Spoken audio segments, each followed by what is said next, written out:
somewhere near you right now. Maybe in your friend group, maybe in your phone, maybe one of them is you who share a streaming password. They know each other's coffee's order. They've met each other's friends. One of them has a toothbrush at the other one's place. And if you ask either of them, so what are you two? They both do the same little laugh and say, it's not really a thing. It is very obviously a thing. Everyone can see that it's a thing. So the question I want to sit with today is, when did that naming the thing become the scary part? This is Zero Filter. Let's talk about it. Start with the vocabulary, because the vocabulary is evidence. Situationship, soft launch, exclusive but not official, talking stage. The talking stage alone deserves a whole episode, because apparently you can now be in the talking stage for 8 months. These words did not exist when our parents were dating. And here's the thing about language. New word shows up when the old words stop fitting. Nobody invents vocabulary for fun.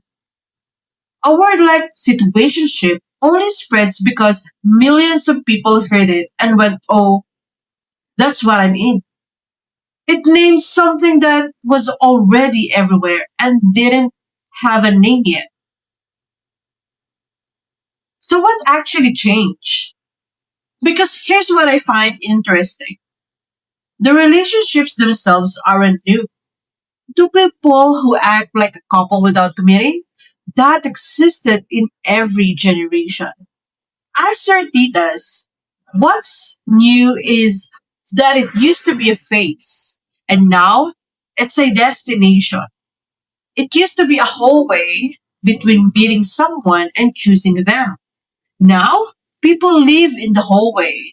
They furnish the hallway. And I've noticed the words all share one feature.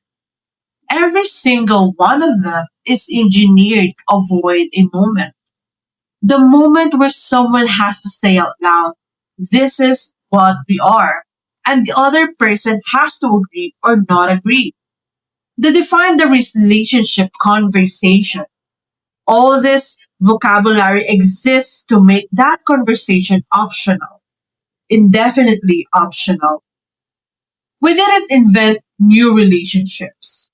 We invented new exits. And I want to talk about why.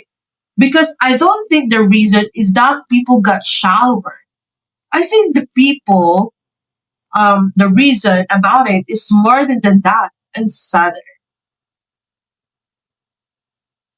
Here's my honest read on what the blur is actually for. Ambiguity is insurance. Insurance against looking like you cared more than they did. Thinking about what happened when a defined relationship ends. There was a label. So, there's a breakup. It has a date. People ask what happened. You have to tell your friends. Your mom knows about it. There's a public record. You were together, and now you're not. And everyone can see that something failed. Now, think about when an undefined things end. Nothing ends officially because nothing officially existed. It just gets quiet. There's nothing to announce, nothing to explain, no moment where anyone can point at you and say you lost something. You can tell yourself it was a casual all along.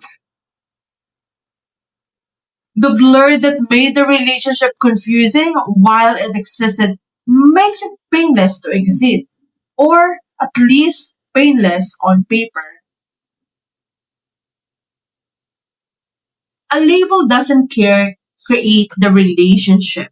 It just removes the exit. And I've noticed we've become a generation that keeps every exit open. Jobs, cities, plans, people. Then we wonder why nothing feels solid. And I want to be precise here because the line could sound like a boomer complaint. And that's not what I mean.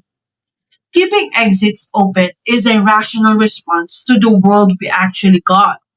Careers stop being stable, so people stop planning in decades. Everything became a subscription you can cancel anytime. And I mean everything. Your music, your apartment lease, your gym, your software. We are the most cancel anytime generation in history. Why would relationships be the one place where we suddenly sign long contracts? So the blur makes sense. It's protective. Nobody can say you failed at something that was never defined. Nobody can reject you if you never officially applied. But insurance has a price. It always does. And the price of never being able to lose is never fully having. The situationship can't fail. That's its a whole design. But the same design means it can't fully succeed either. You've bought protection against the crash by never actually driving the car. Now, where did we learn to think like this? Because I don't believe a whole generation is independently invented commitment phobia at the same time. We were trained into it, swipe by swipe. Let me bring in something from my world for a second, from business, because the parallel is almost embarrassing. There's a well known pattern with choices. Past a certain point, more options make deciding harder, not easier. And worse, more options make you less satisfied with whatever you pick. Because the bigger the menu, the louder the question. What if one of the others was better? Anyone who spent 40 minutes scrolling a streaming app and then watched nothing? You've felt this. The cost of a big menu is that choosing anything feels like losing everything else. Now, apply that to people. The apps turn potential partners into exactly that a menu that never ends. And I want to be fair.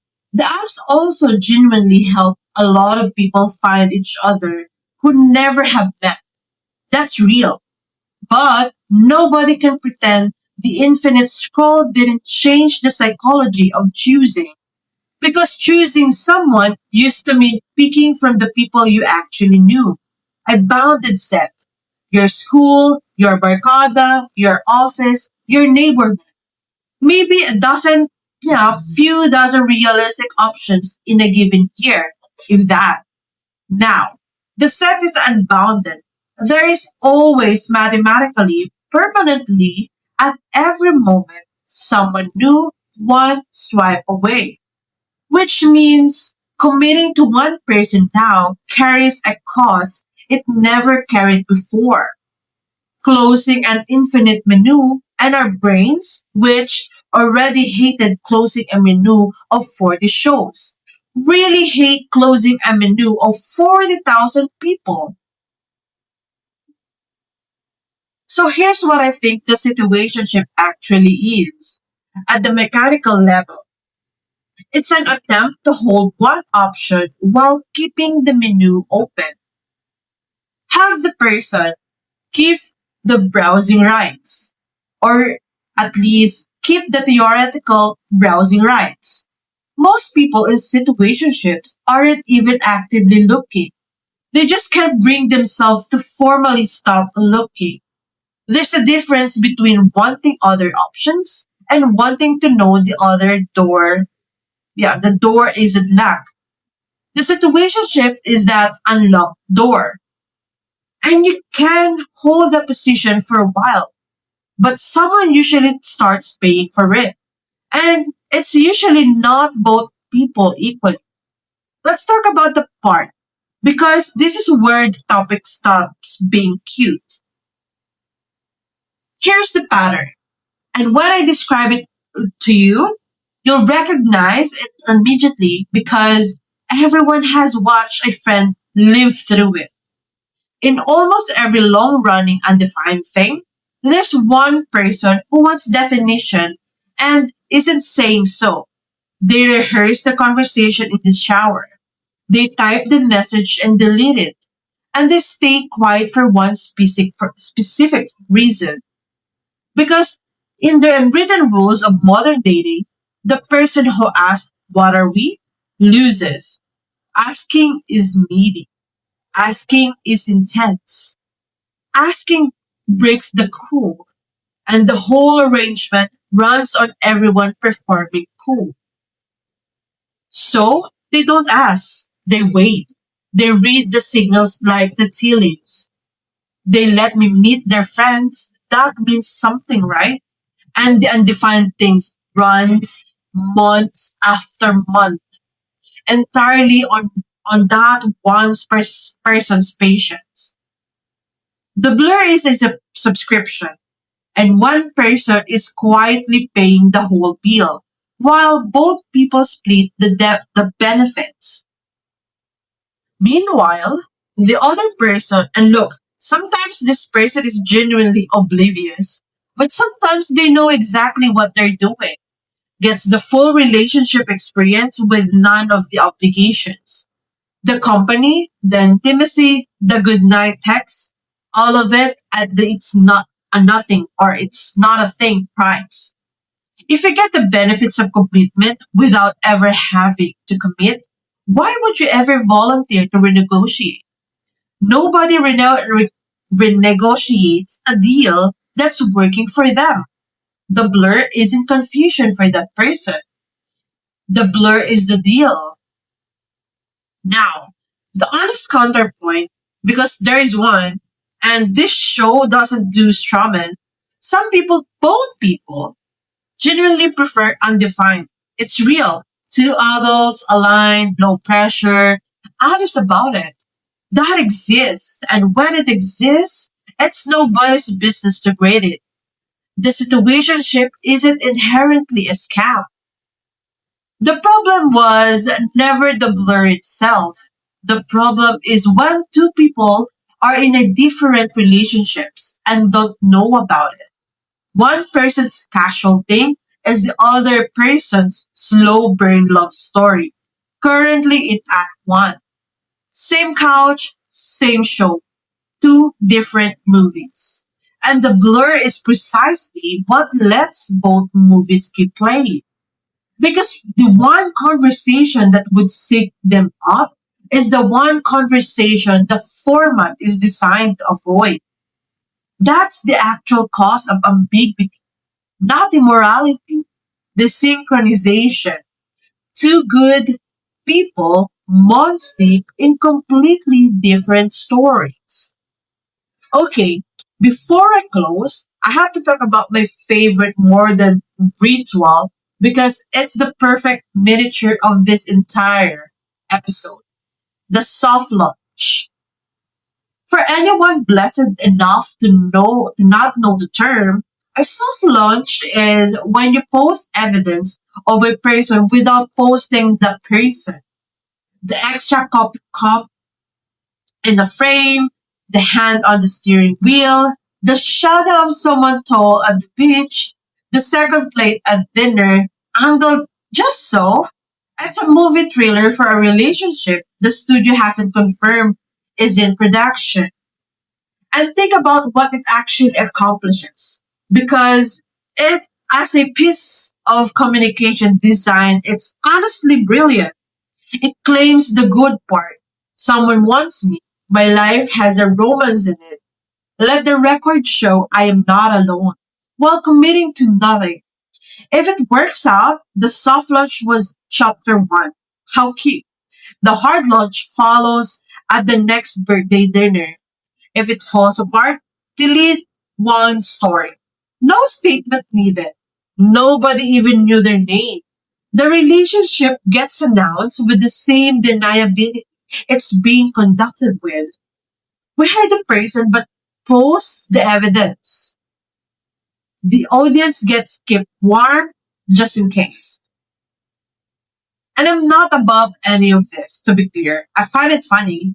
I don't find it evil. But notice that it's the same move as everything else in this episode.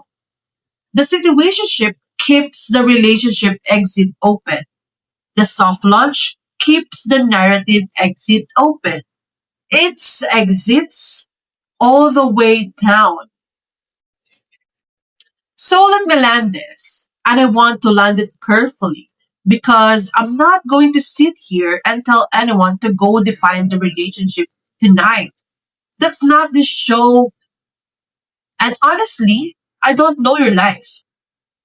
But I'll offer you the observation I keep tripping over in my own because it applies to way more than dating. I've noticed that the things I refuse to name are usually the things I'm not ready to be honest about. Naming has a power like that. The moment something has a name, it has a shape. And once it has a shape, you can see whether it's actually what you wanted. The blur isn't just protecting you from the other person's answer. Sometimes it's protecting you from your own. Take that wherever it applies. A relationship, a job you quietly stop believing in, a friendship that's been over for a year. Comments are open, and I mean it. Defend the situationship. Make the case. I will genuinely read it. And if the case is good, I'll say so in the future episode. Full honesty only. That's the one rule here. This is Zero Filter. Every Sunday. See you next week.